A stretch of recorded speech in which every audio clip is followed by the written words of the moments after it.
dual celebrations ring out across the country in Mumbai, in Bengaluru. Mumbai, of course, for just their last match of the season, not been a season to remember, but they managed to get their A game in order and they won against Delhi. For Bengaluru, it's a progress into the last four, something they had no role to play in that last game. They would have been frustrated sitting there. There were moments when it looked like it had gone out, but right at the end, Bangalore join Lucknow, Gujarat, and Rajasthan in the last four of IPL 2022.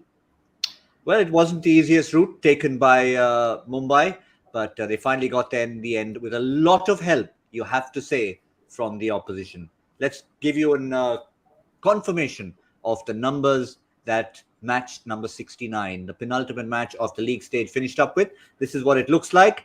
It was, it should have been a routine run chase, but it didn't quite go that way. 159 for 7 in 20 overs, maybe around par, maybe just about below it. 160 for 5 with 5 deliveries to go at the end. They pretty much had it under control with that name, Tim David, 34 of 11 after being dismissed of the very first ball, not given, review not taken.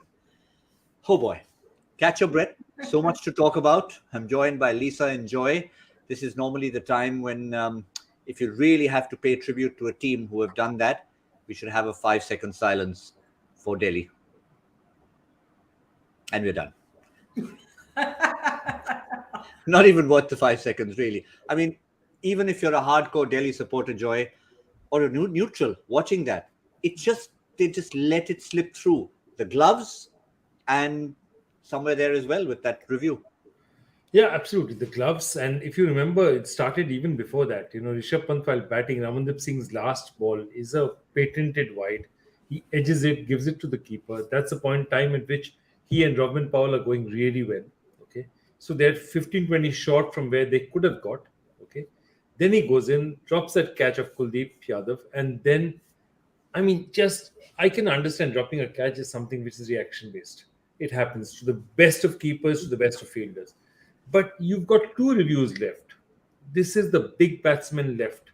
First ball, it's an edge. You've heard it. You've appealed vociferously because you've obviously heard something.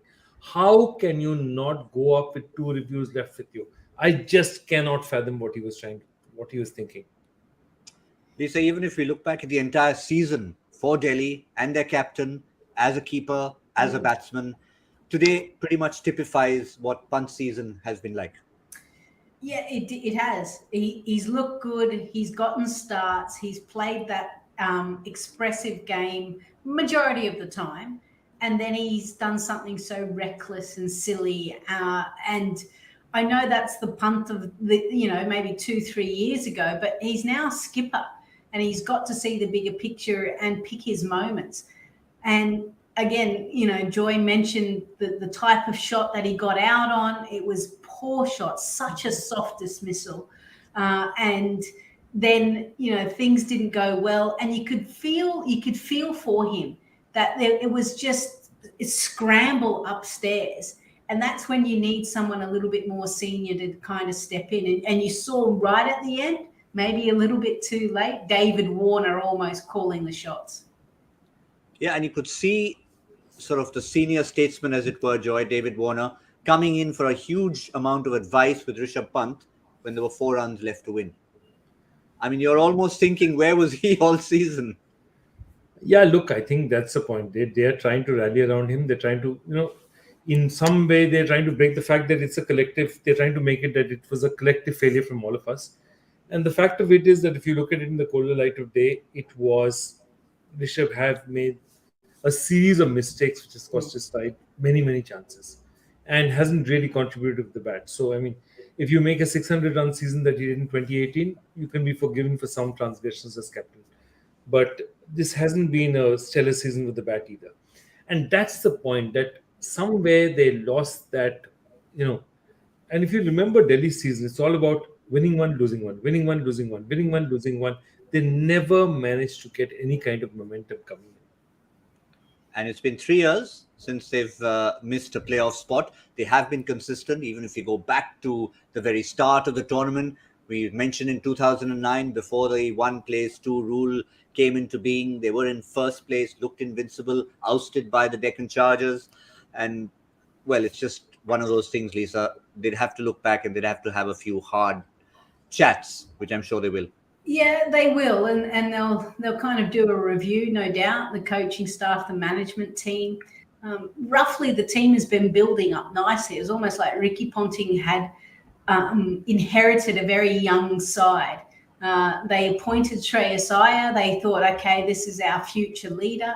Then injury kind of stopped him progressing, and they put Rishabh Pant in. They decided to keep him in when Shreyas Iyer came back for the second half, and then they got rid of Shreyas Iyer.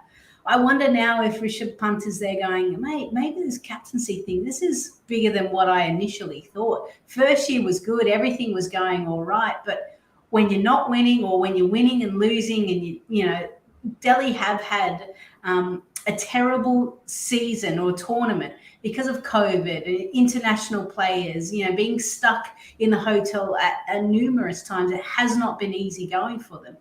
But that's what you get faced every now and again, not all the time, but it's how you cope as a captain. And I still feel the immaturity of him as a skipper was shown against that match in Rajasthan Royals, where he wanted to call off his players because things didn't go their way. That just shows me some immaturity.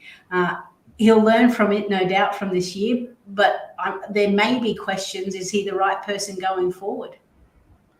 Yeah, I mean, they obviously want to take, I read a tweet from one of the owners of the Delhi Capitals. He was very candid, very frank in saying that it's in our own hands, which it has been. But if we don't end up winning tonight, we don't deserve to be in the playoffs. And I think that's a fair reflection on where they were, because it was in their own hands at the end.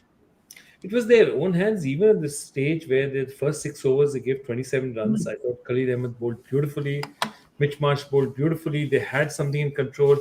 I really thought Kuldeep Yadav bowled fantastically as well, because in a pitch like this, he knew on the Wankhede, you cannot. And look at that, run rate. 4.5 up front, even 8.75 they'll take, because at that point in time, they're tossing up the ball. And I think that's the one thing that, somebody like Kuldeep Yadav did well, because on a pitch like Wankhede, you cannot defend. A bowler, a wrist spinner cannot defend the Wankhede, because even top edges go for 6. So he had to take wickets, and I think he bowled wicket-taking balls.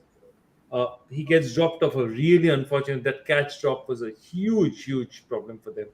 And so, in effect, Rishabh Pant dropped the ball at the two most crucial moments of the day. One with Brevis, one with Tim David. I mean, that is basically the game. If you look at it, that's a game. Yeah, well, if there may not have been anyone around to whisper to him, have you just dropped the IPL? Well, in this case, it was probably the closest thing to actually coming there, because a sneak-in entry by the back door in 4th place into the playoffs would probably give a team so much of a fillip that you wouldn't count them out being there at the very end in Ahmedabad. The team that is there, and I think it's time to celebrate them, are the Royal Challengers Bangalore Joy. They would have been sitting there, and that is the most frustrating. Delhi had it in their own hands. They lost it. They knew what happened. They lost it. They walked off the field knowing that they were second best. But Bangalore had no idea what was happening. It was up, it was down, it was up, it was down. As I think Lisa mentioned earlier, really like to take close-ups of their nails more than anyone else. Yeah. But you know what I like about it? They watched the game together and they put it out on social media. It's a brave call. Because remember, everyone knows how much this match matters to them. Had Delhi steamrolled through this match, they wouldn't have looked very smart, right? All of these guys sitting together to watch their fate being absolutely smashed. They had the faith, there's something they believed that, today was their day. It's never gone Bangalore's way in these playoffs, in the way they've come here or in the way they've progressed. Today, something must have made them feel this is their day. And I have to tell you one thing. I genuinely believe that it's a side that can win the tournament. I say this with total belief, because they have the bowling attack, they have the fast bowlers, they have the batsmen. And remember, their top batsmen have just got in form. Virat's just beginning to show his form. So, hey, this could just be the day. This could be the year. Yeah, you couldn't ask for a better definition of peaking at the right time. Even when you're not on the field, you're peaking and getting in. Yeah, it would have been a nervous watch for them. And I mentioned in the pre-show that sometimes those type of things, those experiences where you're sitting together, you're riding the emotion, it just galvanizes the group even more.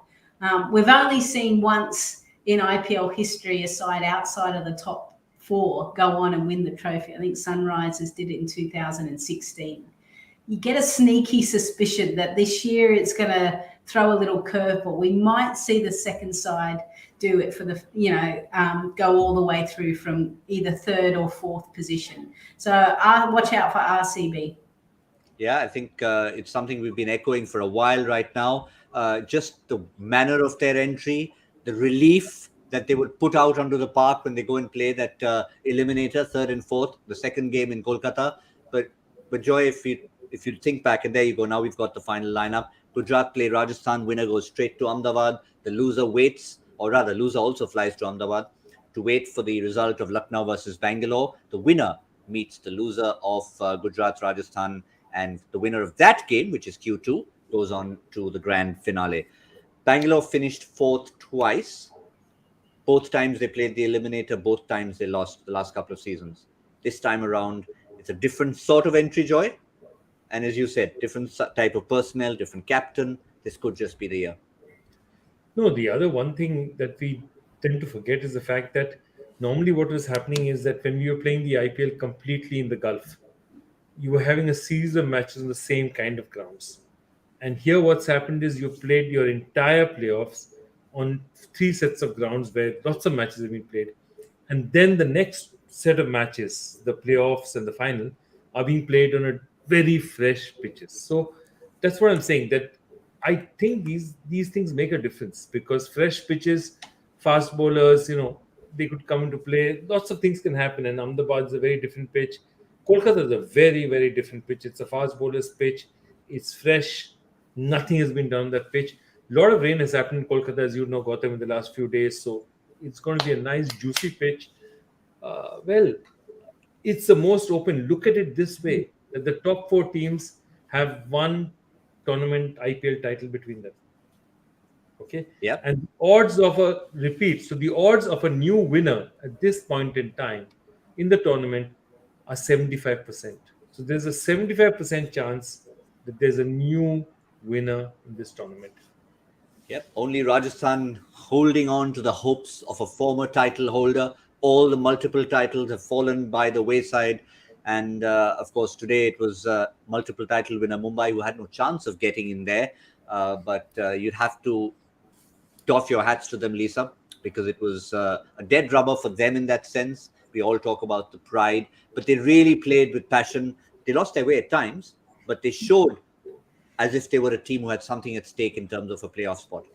Yeah, they did. Whether it be almost a contract for next season, you get a sense that a lot of players were going, look, I've got to put my best foot forward. I need to show that I'm capable, can play in this tournament, can have an impact as well. So don't discredit me given the fact that we've had a poor season. I think the positives that you need to take out is that Bumrah found his form again. I mean, he was exceptional up front with the ball. I think Tilak Verma, who I didn't mention in the com box, who was next into bat, he's been the find for them and someone that they can invest for a long period of time. Tim David, Daniel Sams potentially, and Riley Meredith if Jofra Archer isn't available, given that he's missing all of the summer again. So they've got a few, and Brevis as well. So they've got a few players that they can kind of lock into their usual suspects, and they're going about trying to rebuild to a squad that once really dominated IPL. Yeah, and you could add a few of the other names in terms of Kartikeya, Ritik Shokeen, and of course Rohit and Ishan have been almost an anomaly this season. That way you know what he's capable of. Didn't happen this season, Joy, but just listening to Lisa over there, you're thinking, that's a lot of good names. That's a lot of decent performances. They still finished outside the top 4. Yeah, I'm saying I really looking at that team. You say that they've got about 7 places which they can say that these are really good guys to fill it. There are about 3 or 4 places they're looking at saying they're candidates here. And remember, 3 or 4 places can be filled, because one of the things is that of those 7 places, one of them is not Rohit Sharma. Mm. And you know that Rohit is not going to have this bad a season every year around. It's not going to happen. Nor is Ishan. So if you add Rohit, Ishan, and Tilak has already promoted himself, I'll given throw a quick name to you, Joy, who is out with injury. Certain Surya Kumar Yadav. Surya Kumar, exactly. Surya Kumar Yadav coming back in. And I genuinely feel that this has a lot of the pieces. Uh, Jofra, I think, is now gone completely. That 8 crores they'll be thinking about. But I mean, that's something it was a brave bid. I thought at 2 crores it was a great price. When it climbed beyond 5, perhaps it was not the greatest price to pay, but that's a different matter altogether. But I think Mumbai will look at this season. The only thing that Mumbai will look at and worry a little bit about is they dropped 2 seasons in a row. That rarely happens to Mumbai. The last time that they didn't qualify 2 seasons in a row was 2008, 2009, which was the start of the tournament. And they'll just be looking and saying, perhaps we need a little more consistency. But again, the other thing they need to say is that Bumrah, whenever they played Bumrah and they bowled him in the first 6, they bowled 2 of him in the first 6, he's won them the match.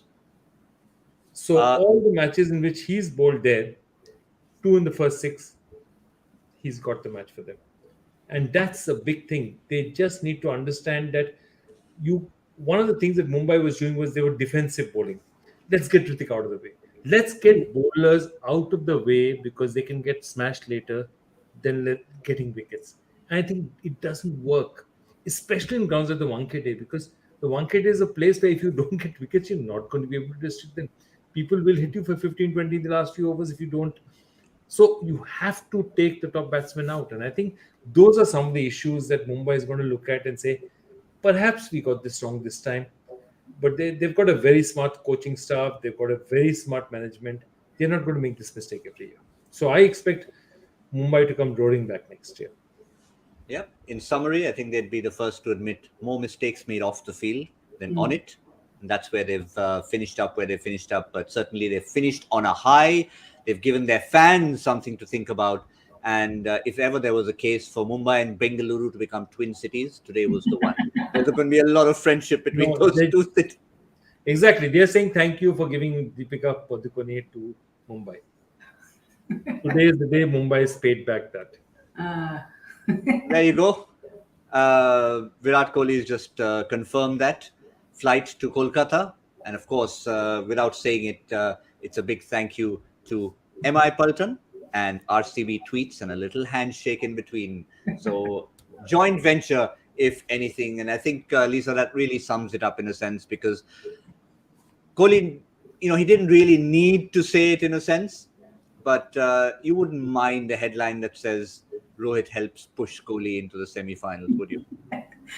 Oh, look, 2 big names of Indian cricket. Why not working together to ensure the other one's okay? You scratch my back, I'll scratch yours type thing. I'm not sure what Bangalore is giving Mumbai. That's the only thing. But look, it's great to see. And this is why we love sport, because of the drama that it creates. It's very hard to replicate all of these emotions within a period of 4 hours. But I can tell you, Joy, it can work the other way as well. I was on Twitter at the time when it did look like things were going wrong for Mumbai in their run chase. And what did we see on Twitter? Is Rohit Sharma trying to sabotage Virat Kohli. So it works both ways. I mean, all's well that ends well. Obviously, they're 2 great names, as Lisa said, of Indian cricket. But if things go wrong, there's someone looking to just put a little negative spanner in it. Yeah, absolutely. There are more conspiracy theories than Rohit scored in 2015. I mean, that's it's not Rohit. Virat scored in 2015, but exactly that. But I think about national integration, saying he's talking about a tweet about going to Kolkata, Bangalore going to Kolkata thanks to Mumbai. That's national integration for you if you want it. Yeah. Absolutely superb. Yeah, and what you said, you said Rohit in 2016, so Virat, that's a Freudian slip, or it's also another case of national integration. So it's all love all around everywhere. Mumbai, Bangalore getting together. You have to feel for Delhi, but while you feel for Delhi, you have to once again say it was in their own hands and they'll feel responsible themselves for it. But one individual piece of brilliance must be appreciated, and we shouldn't leave without that. Who else but Jasprit Bumrah, our Omnigel relief and recovery performer of the day. Omnigel, India's #1 pain recovery gel. not only gives quick relief, but also recovery from pain, no dard for fans. And today, it's double, right? There was a double dose of Omnigel because it's no dard for fans of Mumbai because they obviously felt it all season. And today it was a little bit of balm, and no dard for Bangalore because straight from that room where they were watching it, they headed to the airport, flying to Kolkata. So that's double from Jasprit Bumrah. But it's the class, Joy. He took wickets. I think it was maybe his second or third game of the season. Then he had an up and down season. He went for a few runs. And then it was like, will the real Jasprit please stand up? Yeah, I honestly feel he wasn't given the ball in the right places. He deserves to go in the first six when the ball is new. He has so much to give you. And again, I genuinely believe that, what we were talking about before, that the Wankhede is not a defensive pitch. It's a pitch where you have to take the offensive. You have to try and take wickets because you cannot control runs. It's not Kolkata, it's not even Rajasthan or Savai Mansingh, big boundaries, 85, 90-meter boundaries, bring in the spinners, choke people. You can't choke people with Wankhede. You've got to take wickets. That's the only way to restrict people. And that's why I thought his bowling was so brilliant. Because he bowled exactly at the body, didn't give them place because even a top edge goes for a boundary. And even there, bowling a short ball and getting a wicket off a glove is a brave delivery. It's a very brave delivery because normally anything top edge or even gloved crosses everything and goes to the boundary. So that bouncer was perhaps one of the best aimed bouncers in this entire tournament.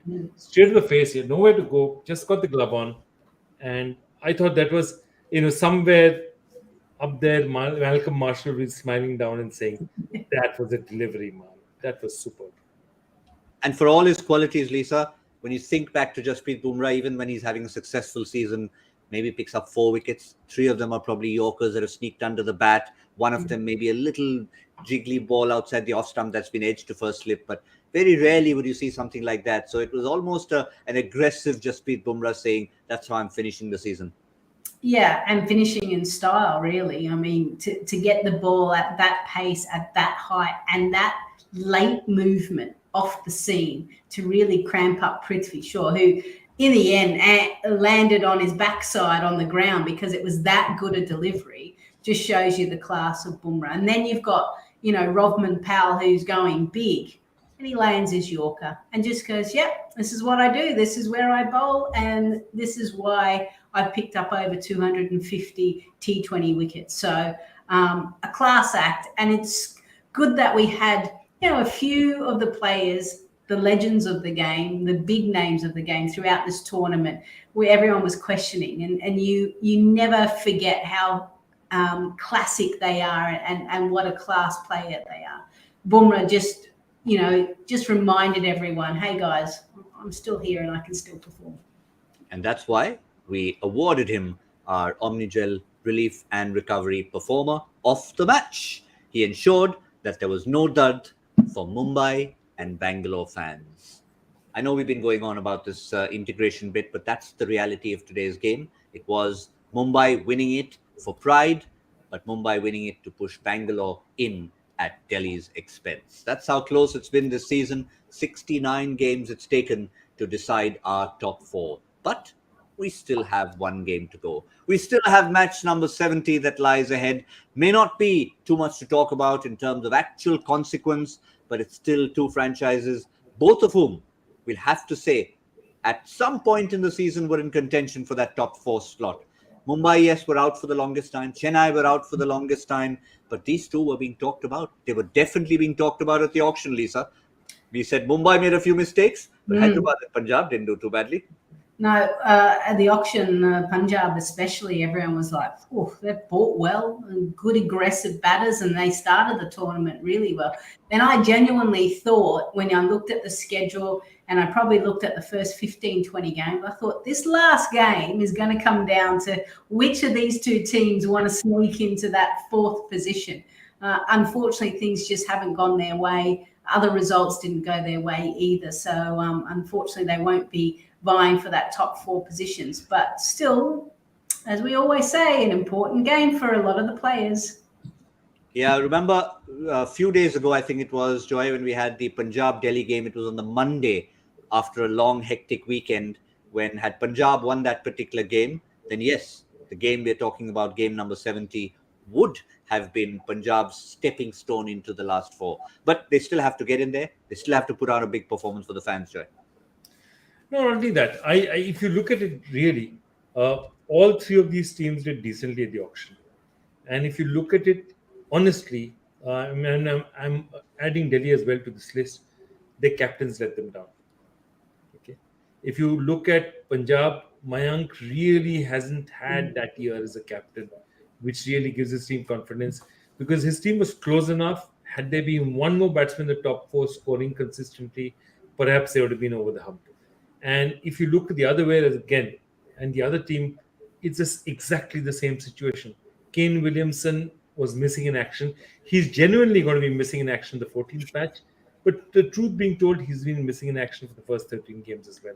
This is not the Kane Williamson of 2019. This is not the Kane Williamson who scored 735 runs in a season. This is the Kane Williamson who's not sure what his role was, doubting himself. And I think that's what's really cost these three teams.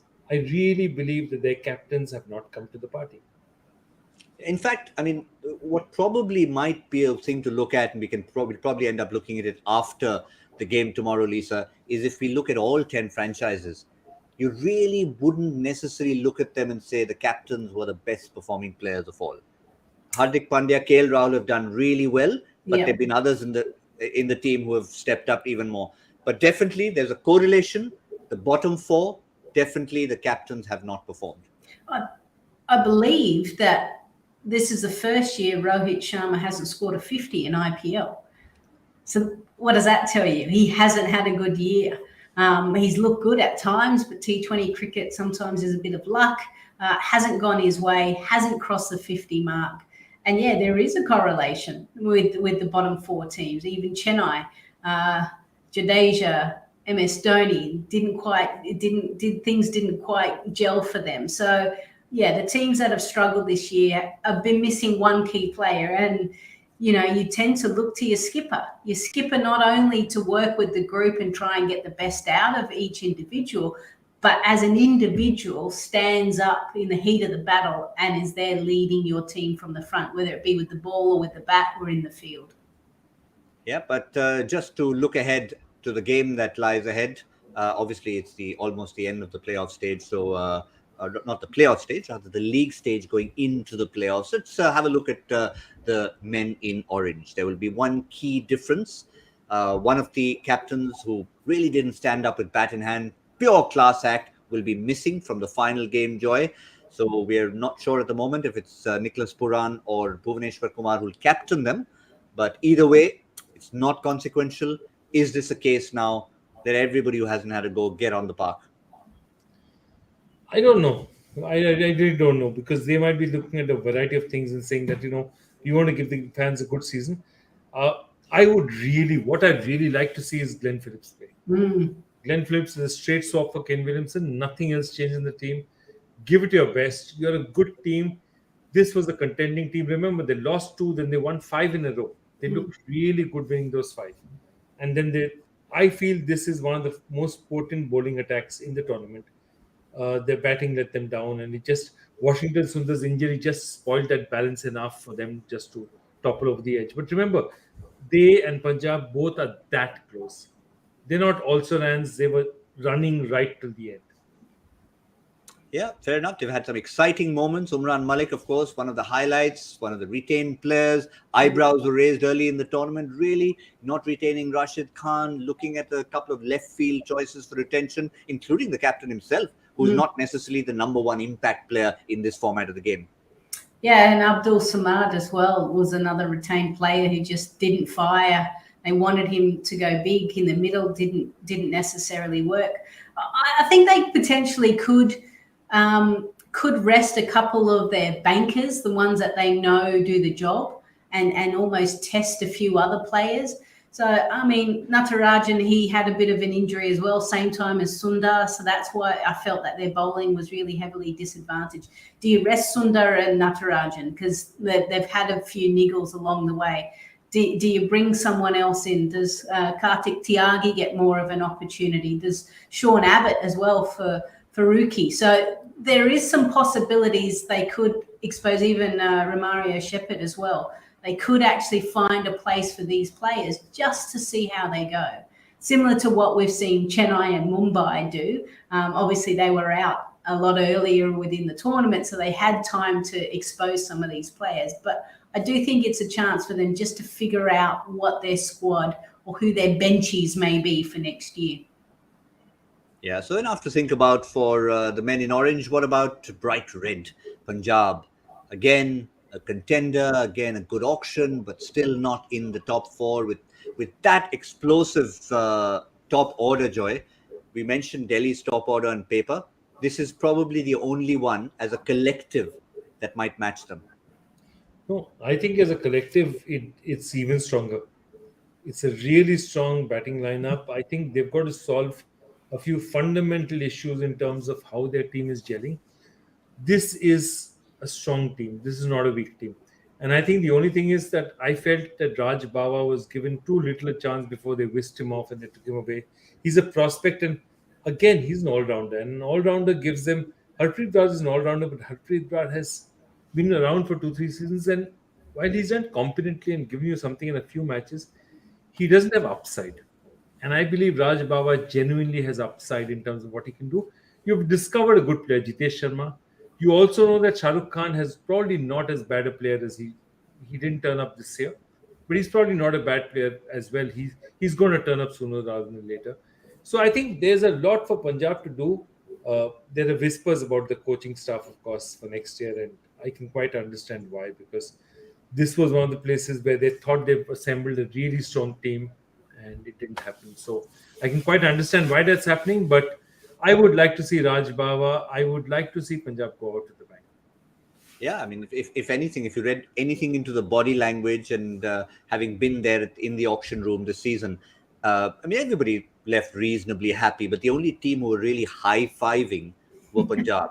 I mean, you almost felt as if they won the tournament here. They were delighted, and I'm sure they wouldn't have foreseen this. So maybe a few names, just like Hyderabad, Risa, you feel? A couple of little changes to get maybe someone who hasn't played a go? Yeah, and maybe they give it back, an opportunity back to Shah Rukh Khan as well.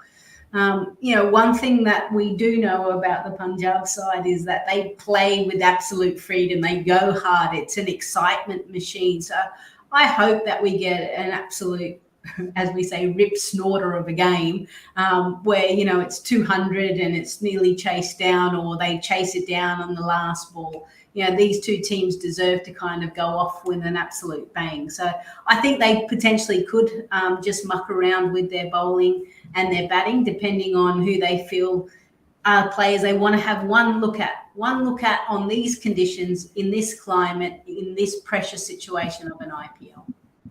We haven't had a super over. Maybe that could be something for a dead rubber. I'm not working tomorrow, so super over is double. Let's go double super over. It's not a very popular thing when it comes to a late night game, and then everyone is like, even if you suggest it on a WhatsApp group or on Twitter, super over anyone, you immediately say, no, we don't want one. It's only the crowds who might want it. Few more minutes, Joy. Yeah, I just also, one more thing, I just want to put it to a statistician. This is the first season where I think we haven't lost a single match to rain or any sort of external circumstances.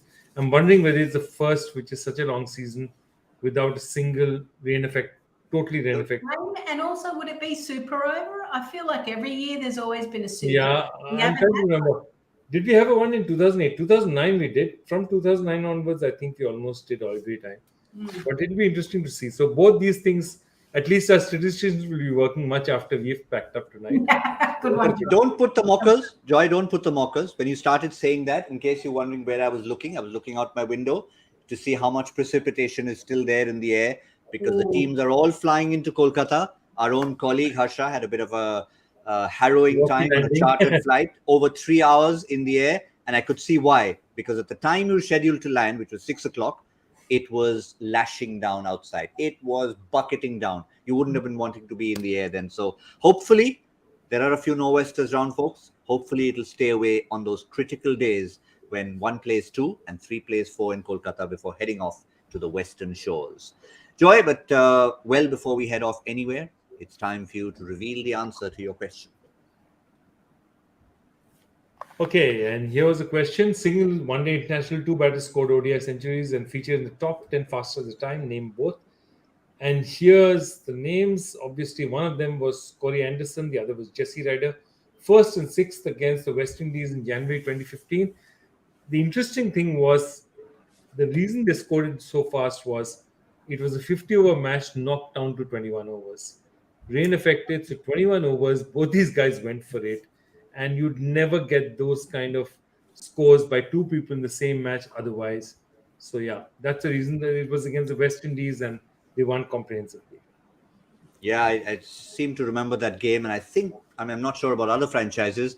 I remember that Jesse Ryder for one was being chased by every franchise in the CPL, and got himself a contract there, and enjoys that part of the world, as do many other people.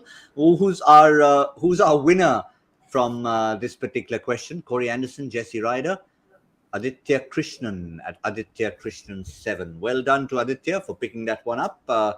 I suspect a new name, but we love new names. But in context, I mean, Joy, I know your question didn't have a connect to today's game, but when you think of Mumbai, you think of Corey Anderson, you think of great finishers, there's a connect. Absolutely. Thank you, Gautam. Thank you so much. And today Mumbai repaid Joy's faith in that. So that was the connect, in case you were wondering why Joy slipped that question in today. Well, that's all we had the time for, except we should leave you one more time with a look at where we stand in this tournament so far. The 4 playoff spots have been decided. Gujarat were already there with that queue. They were sitting on their backs. It was in Ashish Nehra's suitcase. Gujarat play Rajasthan in game number 1 in Kolkata. Then Lucknow take on Bangalore, who have had a backdoor entry into the eliminator. And loser of Lucknow-Bangalore goes out. The winner plays the loser of Gujarat and Rajasthan, and then everybody heads for that grand finale at the largest cricket stadium in the world. So much to look forward to. We'll be there, of course. For now, we will be there later this evening to pick up Punjab against Hyderabad. That's all from Lisa, Joy and me, from Cricbuzz Live and the entire team. It's good night.